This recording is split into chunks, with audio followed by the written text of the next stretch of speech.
Okay, so we're going to do a blind test right now, and we're going to try to figure out which one is the Sony and which one is the Samsung. Don't worry, it won't be the entire video, but I think it's good to start off this way. Both have been set to their professional modes. The Samsung is set to filmmaker mode. The Sony is set to the, what is it called again? Professional mode. Forgot for a second. And in these modes, you're going to see what they can do at a professional level. And we're just going to try to see what it looks like out of the box between both these displays, which one is better, yada, yada. You get the deal. The reason we're doing this is because a lot of YouTubers will show you footage and they will say that, you know, one is better over the other.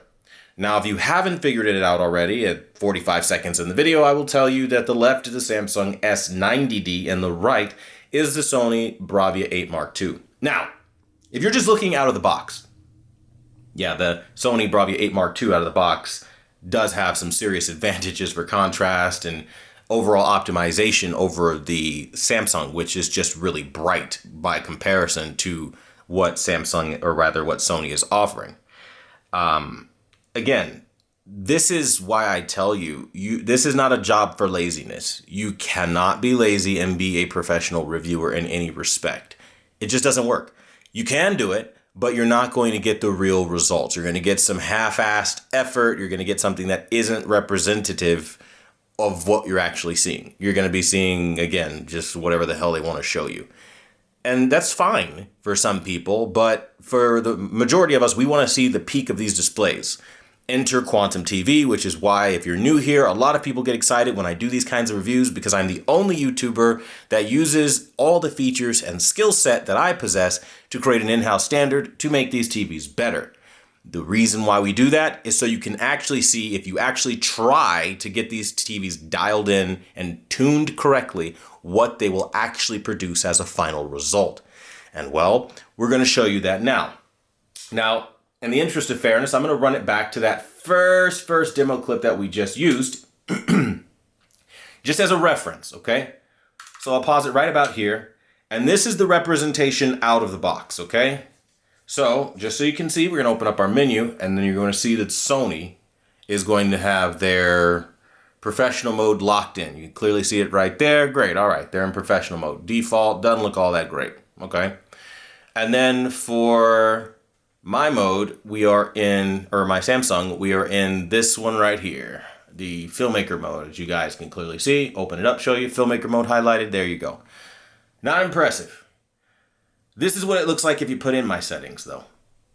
That is significantly different from what we're getting now over here out of the box. And again, if we were to let Sony go up against my Samsung with my adjustments, I mean, it becomes very clear what's wrong with the Sony and how it needs to change certain things about its picture quality, freaking quite obviously, right?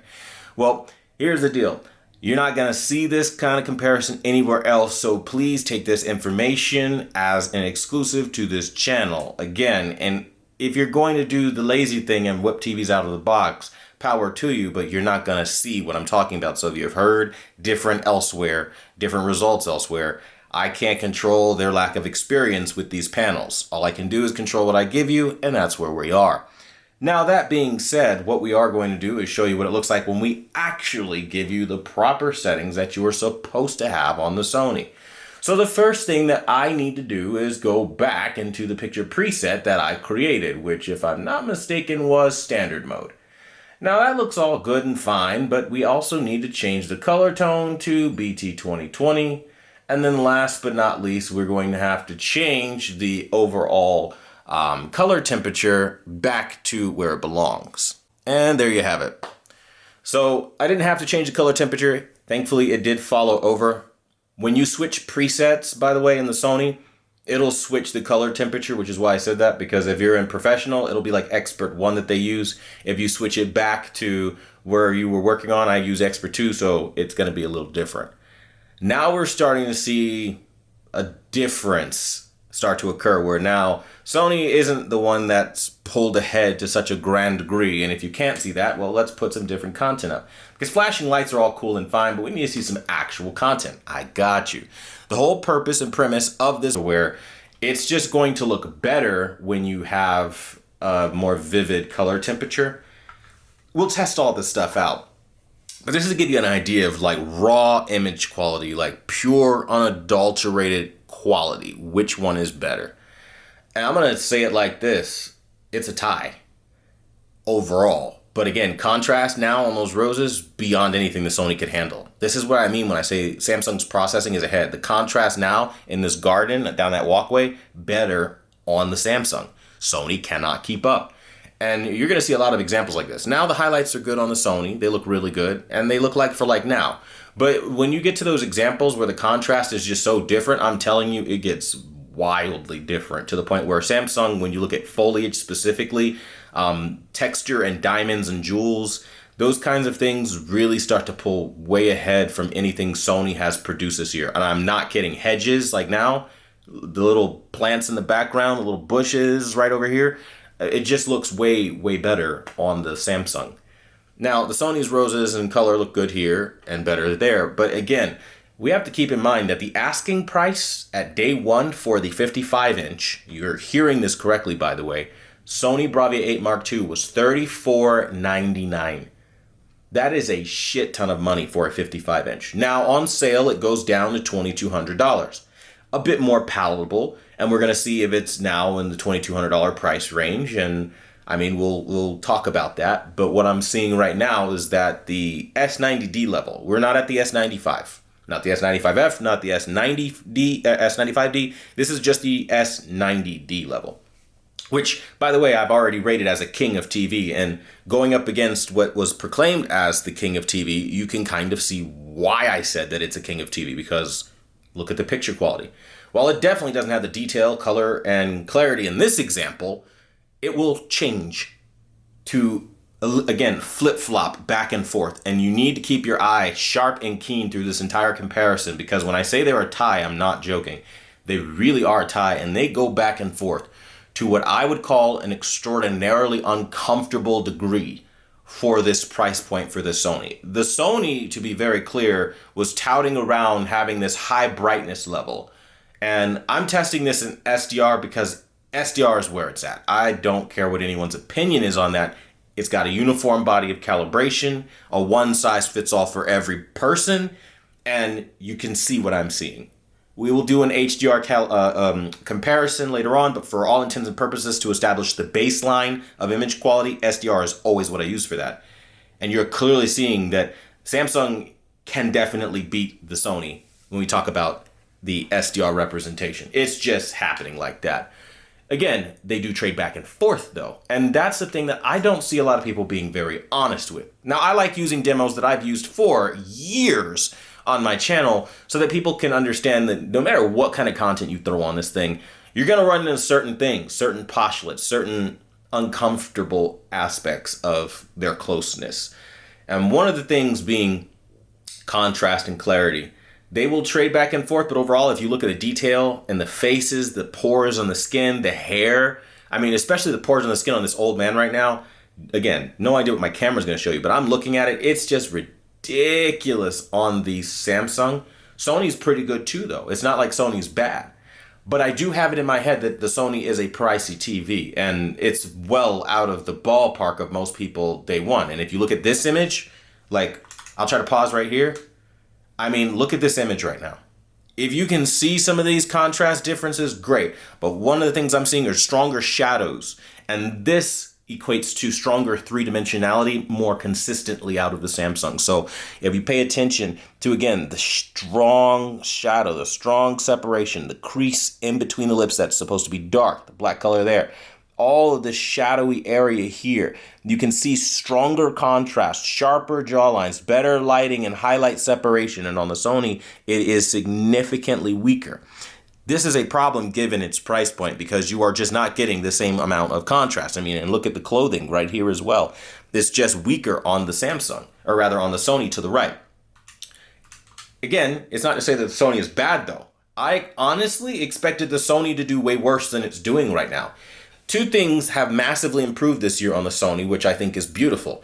The audio quality is vastly better than what it was last year on the A95L. The A95L, you could crank it to 15 and it would sound like horseshit. It would sound awful. The sound quality was not there like that. This year, the sound quality is definitely there. It sounds good. Like, it doesn't really sound as good as the Samsung S90D speakers, because I don't know what the hell they fed this thing for such a small speaker setup, but it really does rock and sound good. But it sounds close to that level, so you'll definitely enjoy it if you don't have a sound system. Now, that being said, the other thing that's improved this year over, again, my experience with Sony TVs is motion so far. I have not been able to see the typical Sony smearing A95L last year. That TV had a shit ton of smoothing or blurring and artifacting. It was terrible. It was ghosting all over the place. That's really not happening so far. I will have to test it with 24p content, but I've tested it with 50, I've tested it with 60, I've tested it with 30 FPS content. I'm not having any issues with the motion. The motion actually is all right. Again, it's not bad, but it's good. It's okay, which is a good thing to see Sony at least return back to that. Now, again, if we go to examples again, pause like this, I'm seeing a wealth of contrast on the Samsung right now. And Sony has this weird thing. I don't know if it's their processing, their algorithm, whatever they thought pictures should look like. But there is this weird thing happening to where you're losing a lot of contrast consistently. It lacks. And this thing is pretty maxed out for contrast for anybody wondering. I'm using every feature that would help it get an advantage. And spoiler, if you start using some of the features like the dynamic contrast this year, it will actually soften your image, which I've actually never seen that behavior on any Sony TV. So I don't know what the purpose or thinking of that was. Maybe Sony is going the purist route and they just secretly low-key hate when people use image processing features and they want to deter you from using it, to which I say just rip it out of the TV if you're really not going to make it useful. But what I do say is Samsung is just slaughtering Sony in this example. And I think on camera you can see the shading, the shadows, the contrast, the highlights. You can see that. I think that would be very evident. Now, that being said, Sony actually has the more vivid color in this example. And this rolls into my next thing. For years, everybody has been saying that Samsung has this weird cartoonish color. No, they don't. They actually have really accurate color, and you're seeing it up against a Sony, and the Sony actually favors more of that cartoony, overly vibrant neon kind of look more often than what the Samsung is doing. Again, that's a really big win for Samsung because that's what everybody has been saying about their TV for years. I mean, since I could remember reviewing a television, it was literally always that Samsung was always like an acid trip or really green or really just neon and had fake grass and fake colors and everything looks like a cartoon. You ever heard that one before? Because I definitely have. I've heard it a lot of times where people are like, hey, it looks like a cartoon. And it's like, no, it doesn't. It doesn't look like no damn cartoon. It looks really true to life, actually. And it looks very beautiful.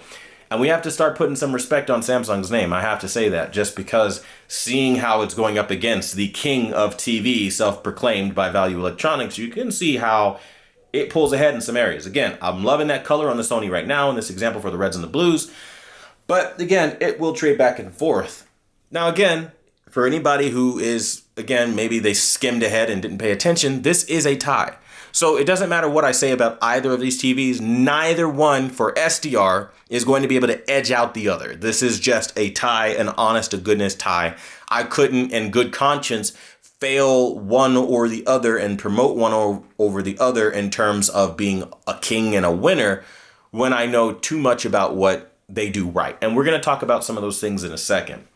But before I do, it's also important to note that this is with my settings. If you don't use my settings, you are not going to see this. I have to say that because too many people think that they can just do exactly the same thing at home, and it's not going to work that way. You can't just replicate it. You've got to actually take the time to make these TVs look good. And if you do that, you're going to wind up at something really fucking impressive, I got to say. Warm tones now is where Samsung will slaughter the Sony every day of the week, and where Sony starts to look very fake and very WOLED-esque. You'll notice this as you look at things like Pavement, where it's got this blue hue to a grayscale all the time. You can't get rid of that blue hue. It's just a very ugly blue hue. This is due in part to the aggressive push towards the CRT reference standard. And if you don't know what that is, it's called the Judd-Voss white point. The reason I complained about it and said it was such a bad thing is because it fundamentally is. If you look at natural light as it reflects around an environment, there's a general warmth that is supposed to be on gravel, where grays are supposed to look gray and not blue. And Sony does not understand this or doesn't care. Because if you look at the dog walking out of his house and you look at anything with pavement or gravel, the Sony is going to exhibit very, very blue color. And it is the most irritating thing that I have had the misfortune of dealing with. Now, again, to be completely fair, Sony still is giving you a good picture even with that blue. So it's not like it's unusable or it's the worst sack of crap I've ever seen. It definitely isn't. It's a gorgeous picture. I have a lot of sharpness in this example. Good highlight, good balance of detail. The detail really is popping. Stark three-dimensionality, not as much as the Samsung in this scene and example. Samsung is pulling ahead in this example. But in this one, it kind of goes back and forth. Now the Sony is looking a little bit better. When we get to those blues, that's where it's going to really shine. It's a lot like a WOLED, which is absurd because it's an RGB display. You would think Sony would absolutely want their display to look as good as possible by not crippling it with the Judd-Voss white balance point. Now, I don't know if I can go into the service menu and force that out. I've got to do some experimentation, but I really want the Judd-Voss white point out of the TV. It ruins greens, as you see. They start looking blue too. Vibrant as hell, the Samsung with this ball pit. My goodness, it's a beautiful display of color. Sony's just a little bit more subdued and a bit farther behind. So you're not going to get that same level of punch that you're going to get out of the Samsung in some examples. And then this is where they start tying, right? Samsung's warmer. Sony has some better detail here and there. Samsung, again, comes back with better highlights and contrast and some clarity. Sony, again, can match it, though, like with that pug just now. So, again, when they go back and forth so much, I mean, you get to a point where you're like, what are we doing here? Like, really, what are we talking about? Because the whole purpose and the only reason we review and evaluate these TVs on this level is to see if one can overtake the other and rise to a higher standard. And as I look at it, my answer has consistently and consecutively been yes and no. It's like, yes, Samsung right now, way brighter than Sony. Sony right now, way better detail than the Samsung in this example. And then you'll put something else on the screen and it will almost immediately shift. And this is where I start to sound bipolar as a reviewer because I'm not being lazy and just rating it off of the out-of-the-box experience. I have custom settings for my reference standard, knowing what I'm looking for, what we're going for in these TVs, and we go after it. And when you put a multitude of content, not just demos, not just video games, movies, you put up everything, YouTube, low bit rate, and you see everything on it, you'll start to see a trade back and forth of blows, and you'll start to see where one starts to significantly pull ahead in one area. Like Samsung right now, I'm sorry to tell anybody this who thought that they're buying this ultra bright Sony because Sony said so. Sony is a damn liar. This year, they aren't brighter than an S90D. So your odds of beating an S95F and an S90F are fucking zero. You are not getting anywhere near that stratosphere of brightness. It's just not going to happen for you in SDR. We'll test HDR, but for this SDR comparison, there's just no fucking way. You can't pull it off. You can want, you can wish, but at the end of the day, you have to accept things for how they are and not how you wish them to be, because if you don't, you are going to wind up in a state of self-suffering, right? As they say. You are going to be re-injuring yourself over and over saying, I know my Sony doesn't look that bad. I made a good choice. You can say whatever you want to say to justify the shortcomings, but I'd say call them out so they get fixed, either via a patch, worst case scenario, for another TV that you could buy at a later point in time.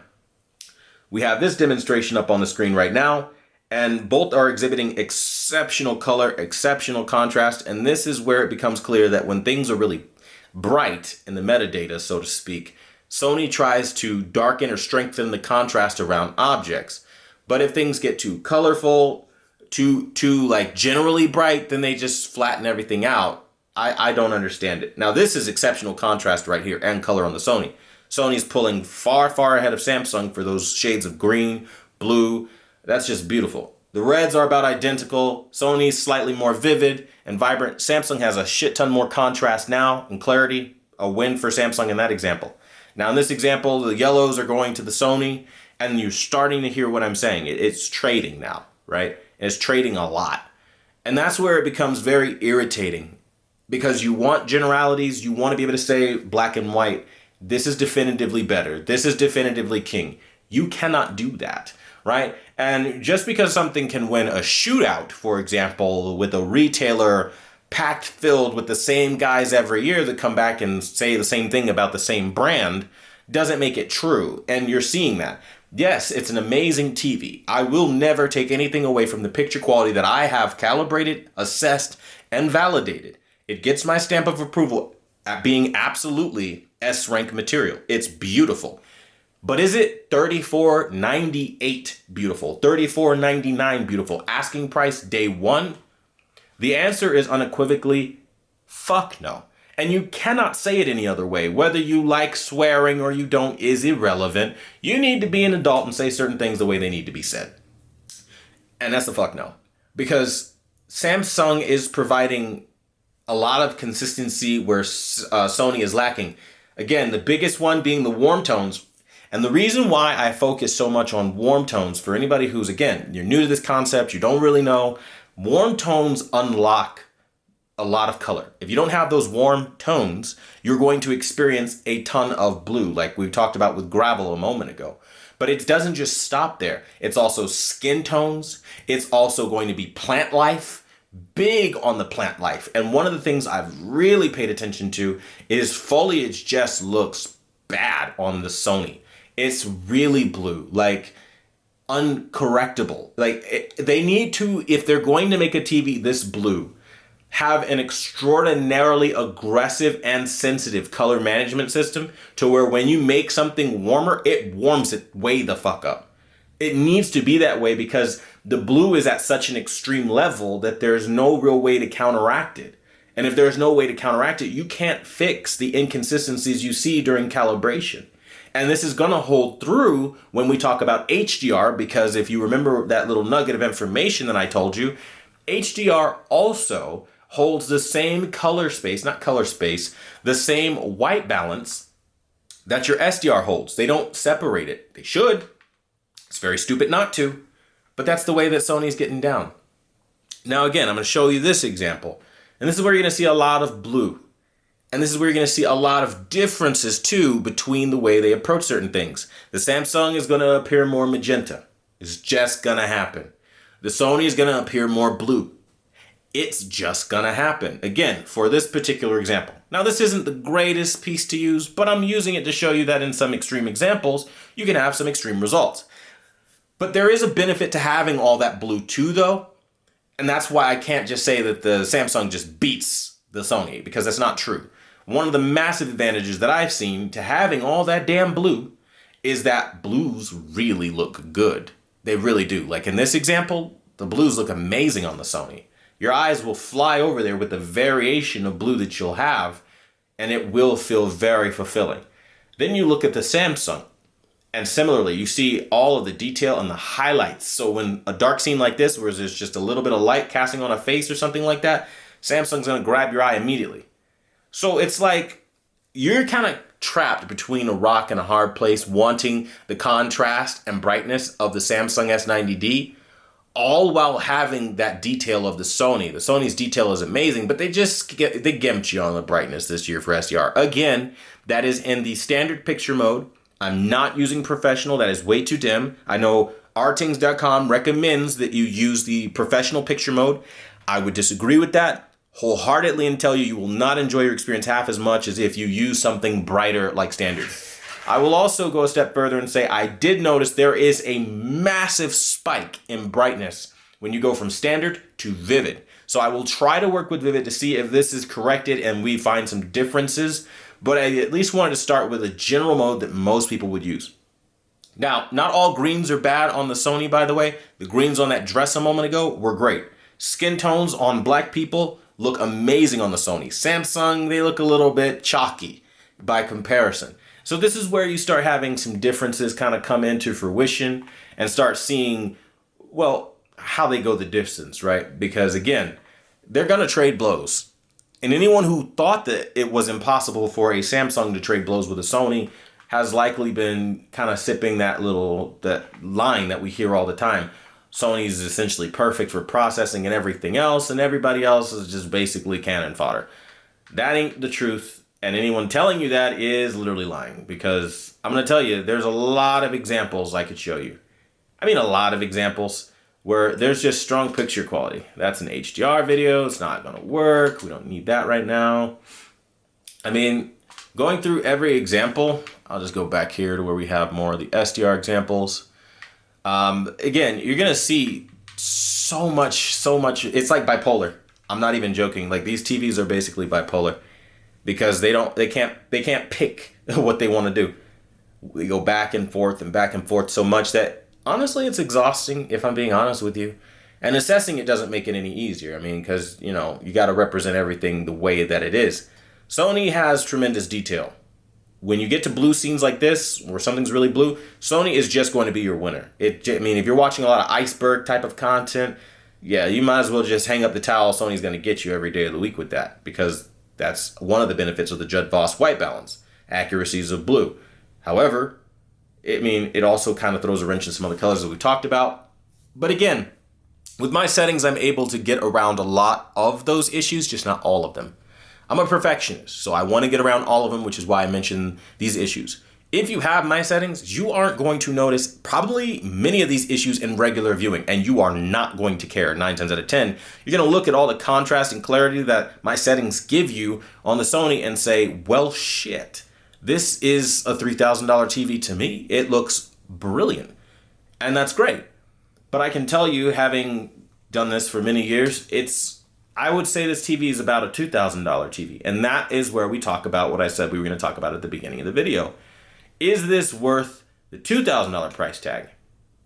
Honestly speaking, I would have to, shockingly, I'd have to say yes. I would say that this is what you'd get when you spend about $2,000 on a television. This is about where you should be picture quality wise. And the reason for that is because typically at the $2,000 price range, you don't really get a whole lot of brightness. You get good brightness, but not a whole lot. I mean, look at the Samsung S90F. Great, tremendous brightness, but the vast majority wasn't usable.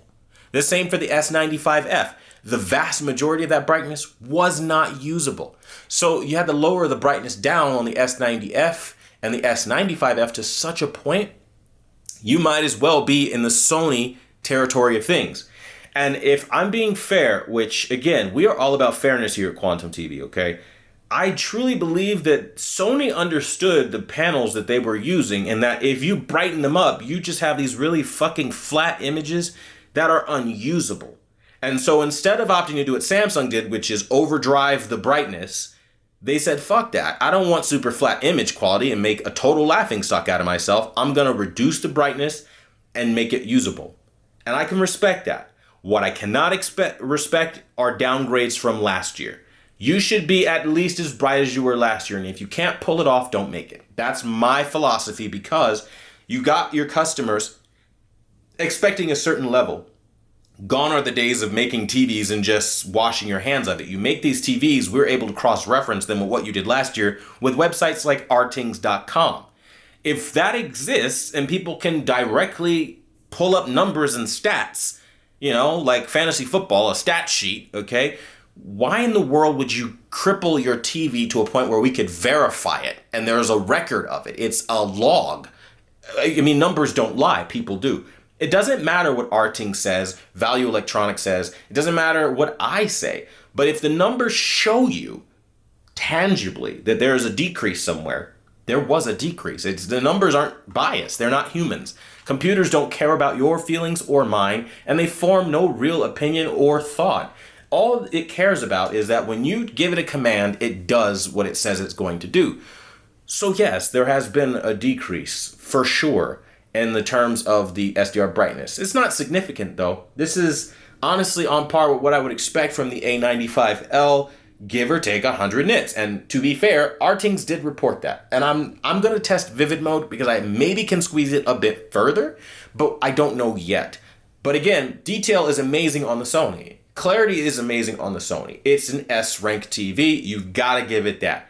King of TV? Probably not. Because I can tell you the LG C5 was incredibly strong, and I was way more impressed with the picture quality coming out of the LG C5 than this Sony right here. That speaks volumes. I'm not gonna lie. It tells you that there's something different happening as far as the processing. Now, to be fair, LG's processing is behind Sony. No doubt that TV was way more blurry than what the Sony has to offer. But again, to be fair, I was able to go into vivid mode on the LG, which I also felt was really dim, and get extra brightness. And if I could do that for LG, I know Sony can probably do something similar. So again, in the interest of fairness, we're probably going to do another SDR shootout, but with vivid mode locked in and dialed in, which is going to be a lot of fucking work, because if you're unaware, vivid mode this year, they like took a piss on it. It is the most blue thing I think I've ever seen on a television. And that's putting it mildly. That's being kind. Because when you see what they've done and how they've really just, I don't even know what you call it. I mean, what do you call what they did this year, the vivid mode? That's where it becomes very evident that they just got a lot of work to do. And I'll show you what I'm talking about just so I'm not just filibustering, because you need to see it. Okay, this is vivid mode. Bam. You see how blue that just got? What are you going to do with that? Can you watch that, or can you watch the settings I made? Sony engineering gives me this to work with. So I have to fix this and turn this into this. There's going to be a lot of work to turn blue, ugly garbage into something realistic. Again, blue, ugly garbage, realistic. So I've got my work cut out for me. There's no doubt about that. And so that does take time, which means I need a little bit of patience for those who want to see that comparison, but definitely hit that bell notification and stay tuned for that. Looking at what we have on the screen though, we can assess that the Sony's water is just better. I mean, it's just better. It just is, right? That's, again, what I'm talking about when I say blues look really good on the Sony.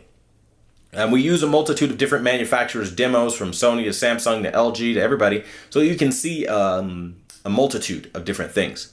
Now, in this particular comparison, I won't be comparing gaming. I will do a gaming comparison between these two, but that will get quite lengthy if I'm not careful. So the video is already almost 30 minutes, so we're going to have to cut it here just for the sake of your time and not taking forever. But what I will say is this, it's pretty impressive either way.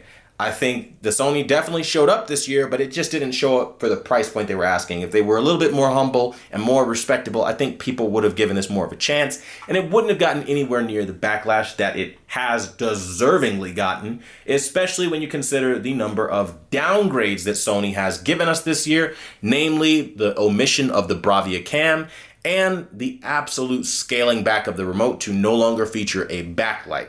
These two things are just unacceptable at this price point, and there really are no two ways about that scenario. Now, that being said, again, both are exemplary, and I think this video should show you a testament to what I'm saying. Samsung is absolutely Sony level. If you think that you're buying a Sony for processing and Sony has some better processing over Samsung, you're full of it. They are literally a tie. It doesn't matter if you get Sony or Samsung. The processing now is so good that honestly, it's about the same. And that's a magical thing that I am so happy I'm able to tell everybody, because for years it hasn't been that way. But from the S90D onward, this is more or less what we're going to get. Now, I haven't tested the S95F. That is going to come in a later video. So again, just stay tuned for all this stuff. And as always, I want to thank you guys for watching the #1 brand in honesty. Let me know what you thought about this comparison in the comments down below. And until the next video, I'll see you guys later.